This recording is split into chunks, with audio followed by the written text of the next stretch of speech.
जय श्री कृष्णा। श्री राधे रानी की जय, उद्धव जी की जय, गोपी वृंद की जय। उद्धव ब्रज की दशा विचारो। श्री सूरदास जी का ये पद है। भगवान श्री कृष्ण का संदेश लेकर उद्धव जी ब्रज में आए हैं। तो गोपियाँ कहती हैं, उद्धव तुम ब्रज की दशा का विचार करो, उसके बाद अपनी इस सिद्ध योग कथा का विस्तार करो। जिसलिए कृष्ण ने तुमको भेजा है उसे मन में सोचो। विरह और परमार्थ में कितना अंतर है, शायद उसे तुम नहीं जानते। तुम प्रवीण तथा चतुर कहलाते हो, संतों के निकट रहते हो। जल से डूबते हुए फेन का सहारा कैसे लिया जा सकता है, वह मुस्कान तथा मनोहर चितवन हृदय से कैसे टालें। योग की युक्ति तथा मुक्ति की परम विधि को, निधि को उस मुरली पर न्यौछावर करती हैं। जिसके हृदय में कमल के समान वे नेत्र वाले भगवान श्री कृष्ण बसते हैं, उसे निर्गुण क्यों आवे। सूरदास जी कहते हैं, गोपियाँ कहती हैं, उस भजन को कहाँ वहाँ बहा दूँ, नष्ट कर दूँ, जिसे दूसरा अच्छा लगता हो, जिस भजन में दूसरे का गुणगान हो। हम तो कृष्ण प्रेम जानती हैं, हम कृष्ण रस जानती हैं। उसके अतिरिक्त कोई भजन, कोई योग सिद्ध साधना को हम नहीं जानती। हमारे केवल और केवल कृष्ण है, जिस पर हम सब कुछ न्यौछावर कर सकती हैं। तो आइए सुंदर पद का हम श्रवण करें।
जोग जुगति अरु मुक्ति प्रमिधि वहाँ मुरली परवारो जीउर कमल नैन जु बसत है तिहि निर्गुण क्यों आवे सूरदास जो भजन बहाऊ जाई दूसरो भावे उधो ब्रज की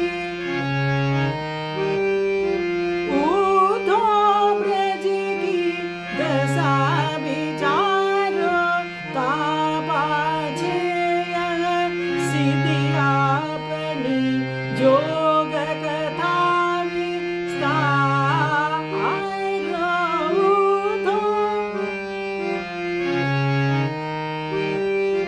उधो ब्रज की दशा विचारो दशा